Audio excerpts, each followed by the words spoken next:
Welcome and thanks for listening to Finura Group's podcast, The Game of FinTech. Today, I'm your host, Danni Grande, and I'm a partner here at Finura Group and I head up our consulting area. In our episode today, we're going to be taking a look at QAR, or the Quality of Advice Review. The purpose of this Quality of Advice Review is to ensure that Australians have access to high quality, accessible and affordable financial advice.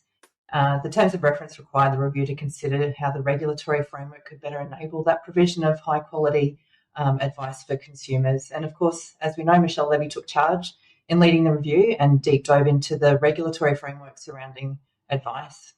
Today, we welcome our guests, Katrina Swift and Paula Ladrainey from Tangelo. Tangelo provides a fresh kind of consultancy, a hybrid model with a focus on expertise and practical solutions for clients of all sizes across financial services. They focus on identifying gaps regarding people, policy and process and governance and solving problems at the source. Katrina is a financial planning compliance SME who has held senior roles across audit, advice, compliance and first-line risk management for both BT and Commonwealth Financial Planning. She's also led the development of remediation work for the Senate inquiry reporting and contributed extensively to the Royal Commission submissions. Paula is an experienced financial services executive with an unrivaled depth of experience in advice. In over her 22 years in the industry, she's managed large teams and worked across audit, advice coaching, learning and development, policy and advice process. Paula is highly values driven and is a passionate advocate for great advice. Paula balances a strategic focus with a highly practical implementation focus as well. Welcome to the show, ladies. Thank you, Danni.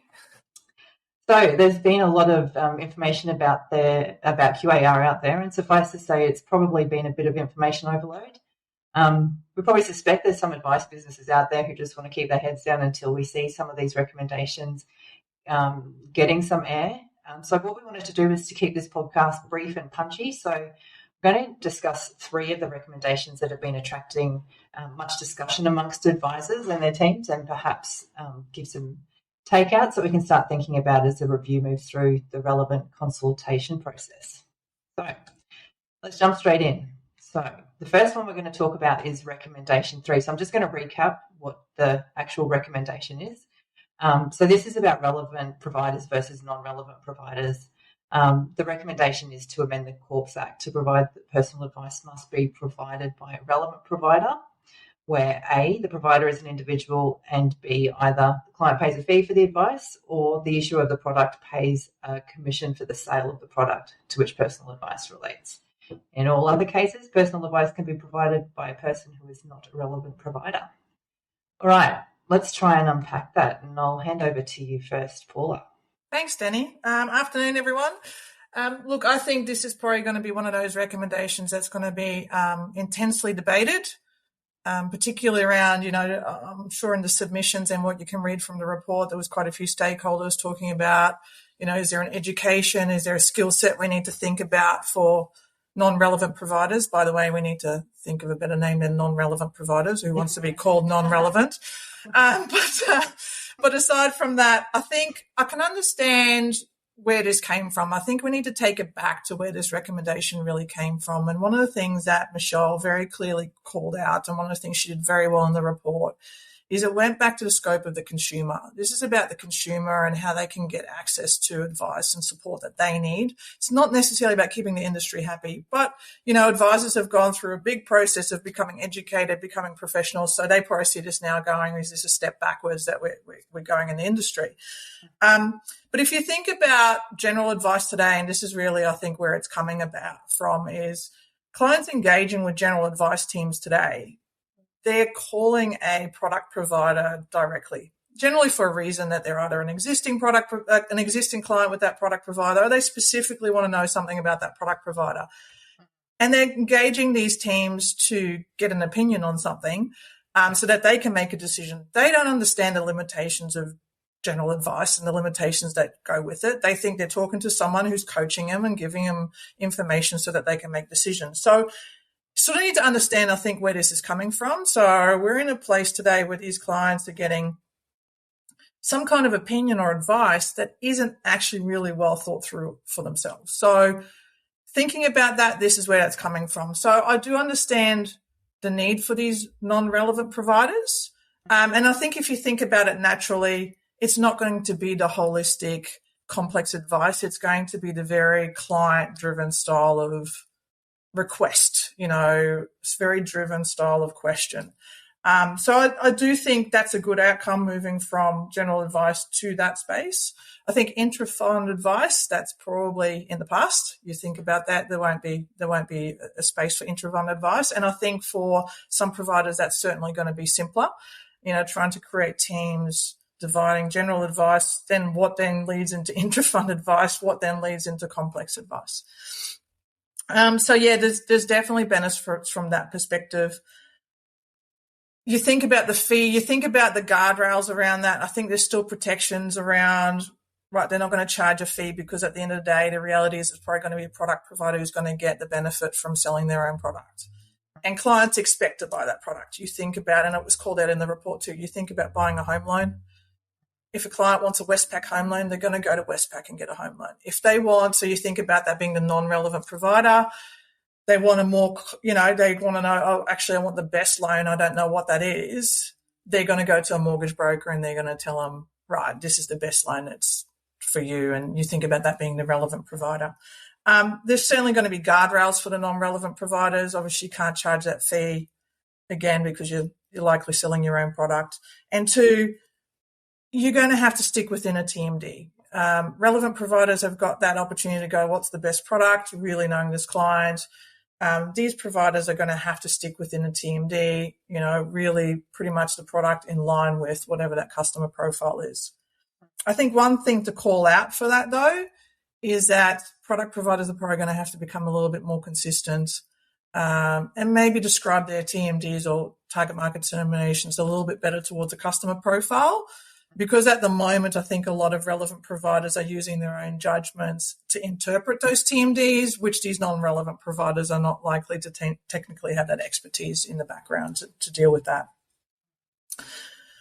And look, I think, and I'll throw over to Kat in a minute, but I think the only other thing to call out there as well is the obligations is an interesting part from a relevant to a non-relevant provider described in the report.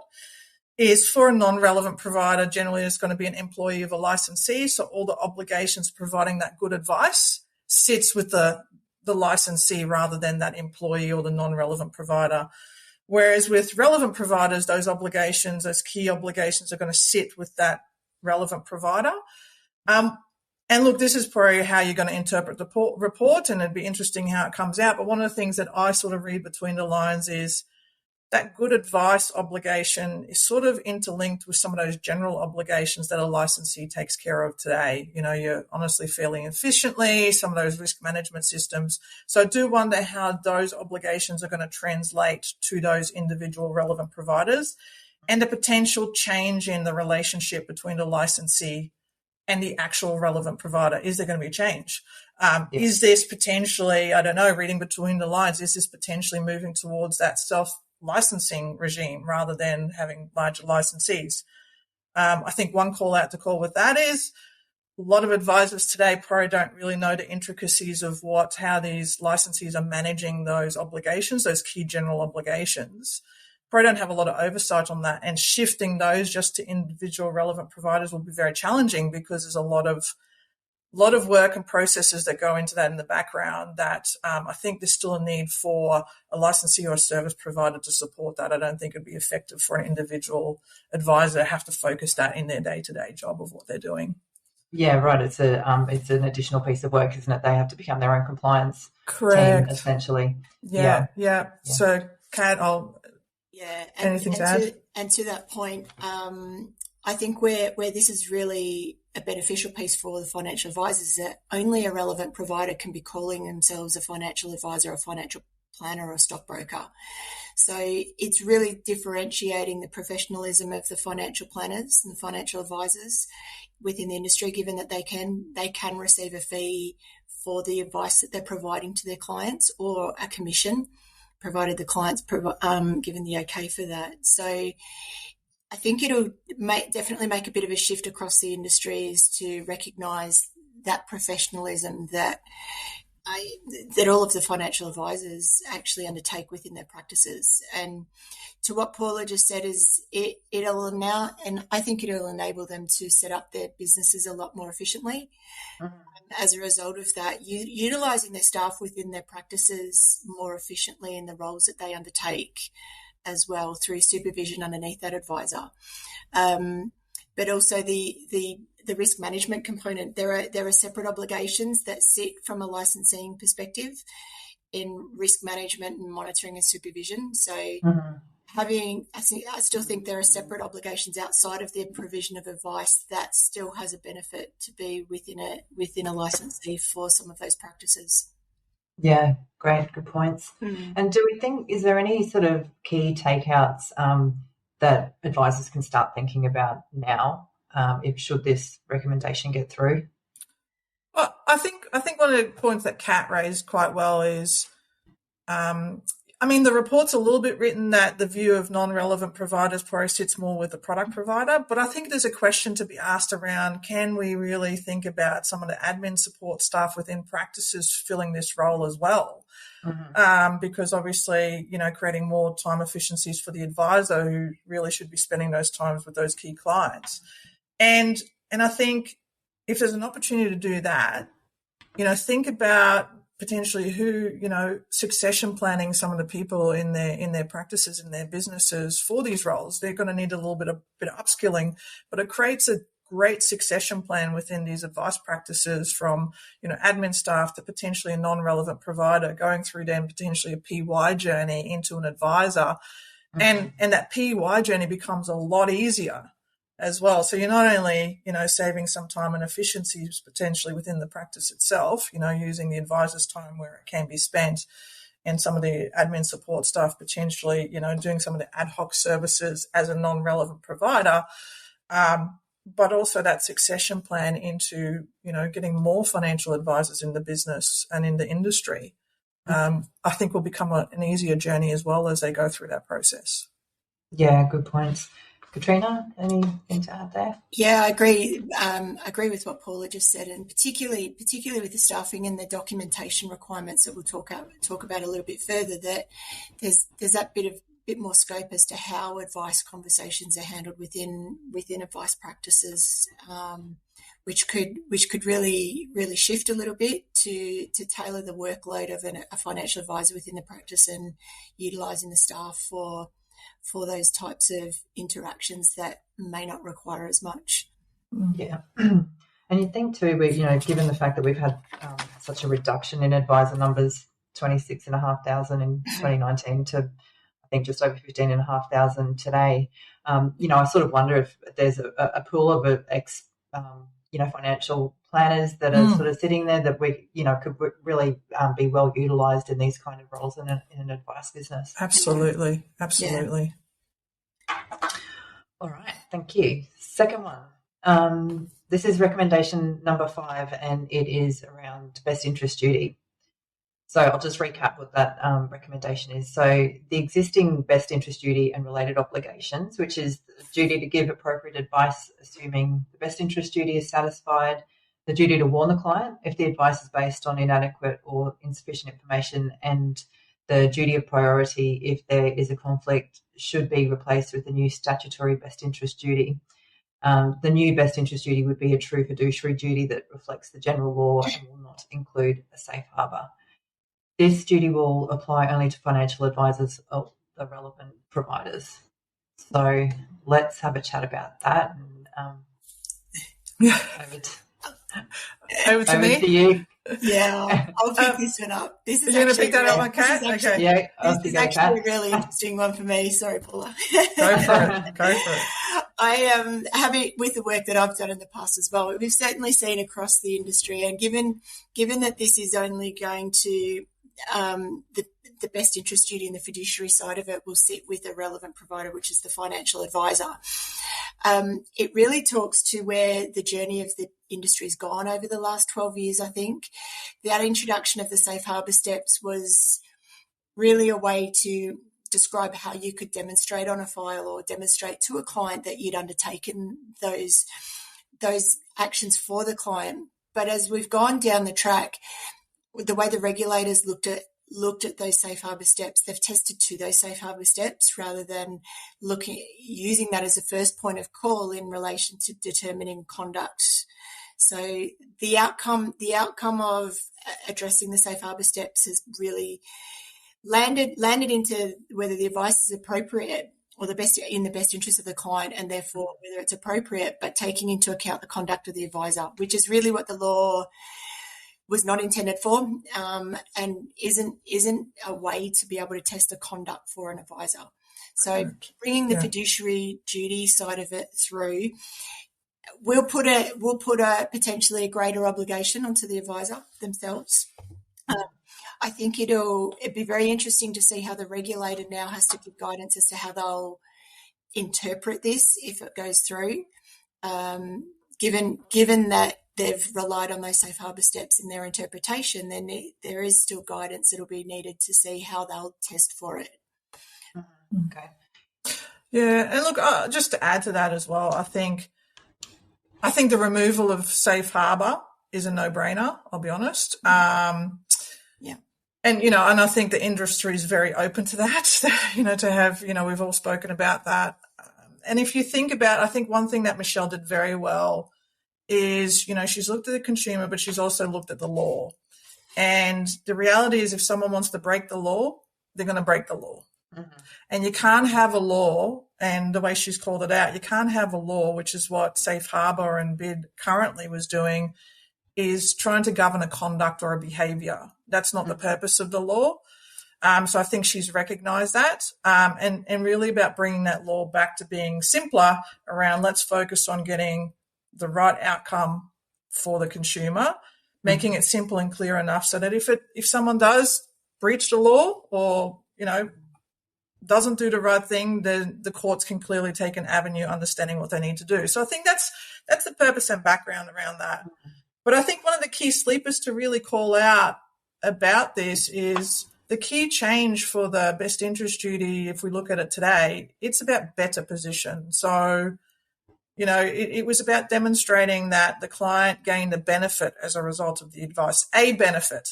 Yeah. But you're moving towards statutory best interest duty. We're now talking about the best outcome for the client. Mm-hmm. And I think that's a whole different ballpark. That's a whole different game we need to aim for. Yeah. So I think, again, thinking about how that's going to be interpreted, I think you could have people that are going to interpret that to the absolute extreme, which is, you need to know everything about everything on the market. I question about whether that's realistic. I don't think it's realistic for a relevant provider to know every single product on the market in and out. There's just too many. I think also potentially the risk of that being interpreted is always about the cheapest product out there, which is, I think that's dangerous because it's not always about the cheapest product. Again, it's going back to what is fit for purpose for the customer in their relevant circumstances. So I think there's a bit of risk that this is going to be interpreted to the extreme. Mm-hmm. But I also think the other thing as well is I think it's changing that dynamic a little bit around how we deal with APLs at the moment. So how, today, does that mean it's an open APL and you do need to consider everything on the market? That's an opportunity, I think, for technology providers to go, how do we make our research tools simpler and easier and transparent so that, that relevant providers can easily determine what products are out there because, again, they're not going to know it all. Or is it about, can you demonstrate you've got a wide enough, diverse enough APL that you're not leaning or biased towards a certain outcome? Yeah. So it'd be interesting to see how that's interpreted. And that seems like a bit of an objective answer, really, doesn't it? How one interprets an APL. There would be clear signs of a biased APL, I'm sure, but if an APL does include a variety of products, then who's making that decision on whether it's a large enough APL? Completely. Correct. And it comes back to so it brings back, though, from that the professionalism of the advisor angle is them showing how they've made that judgment right through all of this. It's like, how is the advisor applied their judgment in order to ensure that it is fit for purpose based on their circumstances, based on all of their best interest requirements that they'll have. Making sure that it's back to fit for, as Paula said, fit for purpose, and the judgment is documented through the file, how they've chosen it and why they've chosen it. As Paula said, it's not necessarily cost. It doesn't have to be based on performance. It's really back to what is suitable and what's needed by the client. So the go forward component from an obligation perspective is still talking about best interest duty, the incomplete and worn component, the appropriateness of the advice. So there's still 3 core components that will move forward potentially if this is taken forward. And so there's going to be a lot more documentation of how the advisors have got through that process, I think, going forward. Yeah, good call. And that sort of leads us into our the next recommendation, which is around the statement of advice. So there has been a lot of chatter, positive and positive thoughts about this, and also negative thoughts about the potential change in the advice SOA requirements. So just to recap on that one, sorry, just 1 second. So the requirement to provide a statement of advice or record of advice should be replaced with the requirement for providers of personal advice to retail clients to maintain complete records of the advice provided, and to provide written advice on request by the client. Clients should be asked whether they would like written advice before or at the time the advice is provided, and request for written advice is required to be made before or at the time the advice is provided. This requirement will not apply to a person who is currently exempt from the requirement to provide SOAs.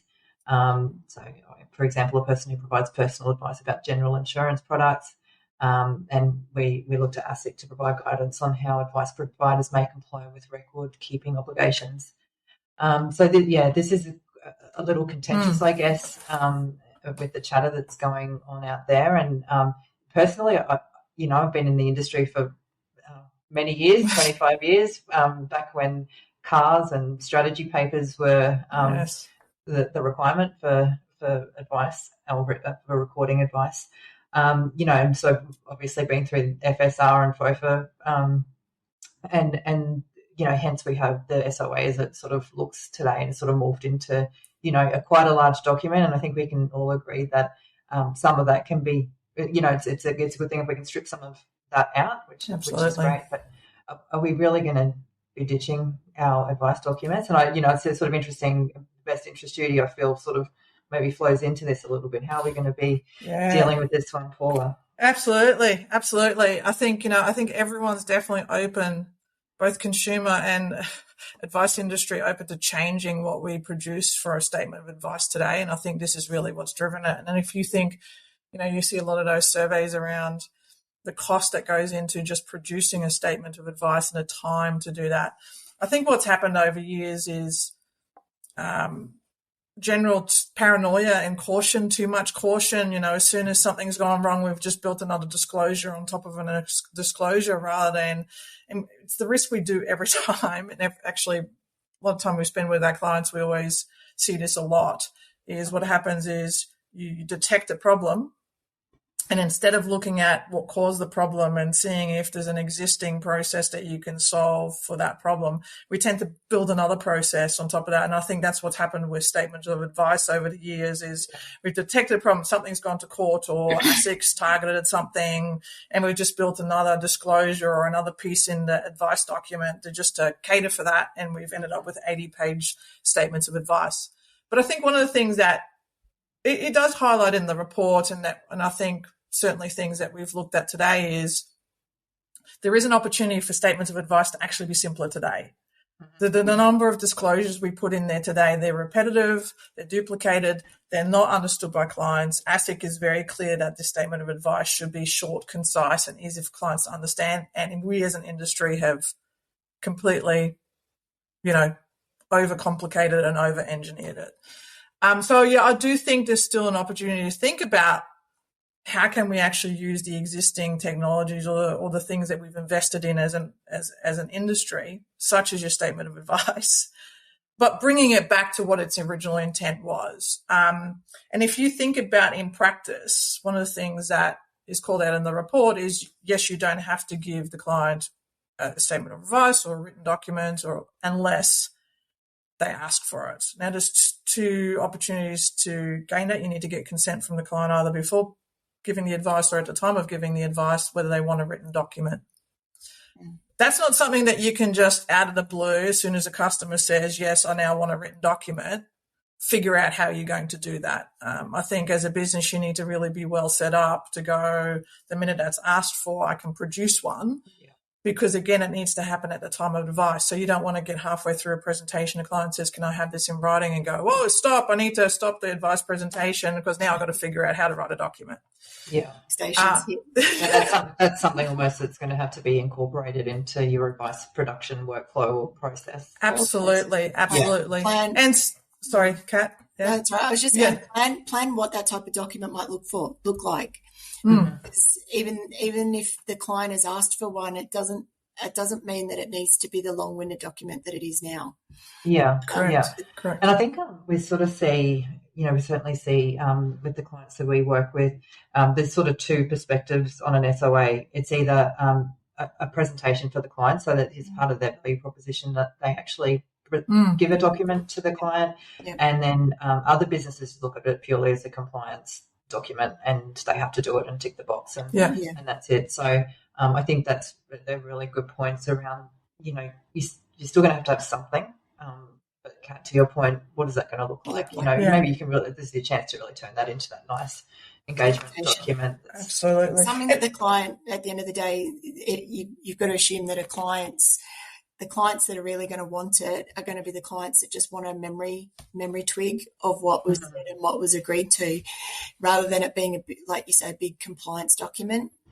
I can't imagine many people out there in the industry have clients that are actually wanting that. So if you've got a digital form, so for example, you're doing it a digital, I know some people are already incorporating out the video SOAs and the likes like that. It's having a record there that if the client wants to have, and the client says that they want to have a record of the advice that's been provided, they're not necessarily going to want to go back and watch a 2-hour or a 1-hour interview that the advisor had with them over a digital component. They'll particularly just have some certain information that they want to refer back to as a reference point. So absolutely. Yeah, no, good points. And I guess, we obviously know that technology supports driving down the cost to serve your clients. So this is a really good opportunity to look at the technology that you're using, perhaps look at other pieces of technology that are out there that you feel your clients are going to engage with. I'm also mindful when I think about this as a client perspective. Like, this report is about how, giving that really good outcome for a client. If a client is a really significant component, person within your business, you're charging them a significant fee because you're doing a large piece of work. There's more likely to be complexities through that implementation process that might take a bit of time to come through, that needs revisiting back to that advice. And I'm conscious that there might be clients that, although they didn't ask for it at the time of the advice, and they said no to it at the time of the advice or even prior to that because they understood it, as that implementation process goes forward, they may change their position on that and request it. Now, legally, the advisor may not have to actually give it to them, but from a value proposition to their client, are they going to say no? And so will they have something there that they can refresh back with the client through that, which is where having some automation and some technology behind the scenes that could incorporate and provide that out to the client, it just adds to that value proposition that the practice would have with a client. Yeah, absolutely. And look, and I think, one of the things that we need to keep in mind, and I'm going to be honest, one of the things that definitely gets called out in the industry across a big theme is we're not the best at record keeping. You look at a lot of the findings in all the reports, we're not the greatest at record keeping. So I think there's really an opportunity for advisors today to really already start thinking about that record keeping or how they might document an advice journey for the client today without necessarily having a statement of advice as it looks like today. because it's only going to help them with their record keeping potential gaps that they have today. Getting them already set up to that place that you're not solely relying on a, legalized compliance disclosure document that you think is going to tick it all off for you. So I think really thinking about that, but also thinking about that as you're documenting that journey yourself, how can that easily be transposed into a client record so you're not having to rework or rewrite something of your own work that could easily be given to a client. So, those technology systems, how do you create that journey of your advice record in a technology system that could easily be, transcribed into a client-facing output, which is realistically what the statement of advice was meant to do. And if you think about really what the report is honing in on around good advice and what that best interest duty component is about, I always look at it, it's 3 components. It's what, how, and why. So if you think about documenting that advice journey today, think about the what being the purpose. So what have you taken in around what you're trying to solve for the client? The what of the client themselves, what have you taken in about the client, so their likely circumstances. The how then being how you're going to solve for that purpose or that problem that you're trying to solve for, which is ultimately advice. And then your why being is, well, why that advice? Why that outcome for that particular client? That thinking best interest duty going forward is the best outcome for them personally, solving to that what and that how, that what and that how. Yeah. What is your judgment and why have you applied it? Why have you applied your judgment in this case for this client? Yeah. And if you can do that today, I think that will easily become the future written record of the client. That's all they want to know. Is what are we doing, how we're doing it, and why are we doing it. Yeah. It seems reasonably a good simplified way of actually articulating that. Excellent.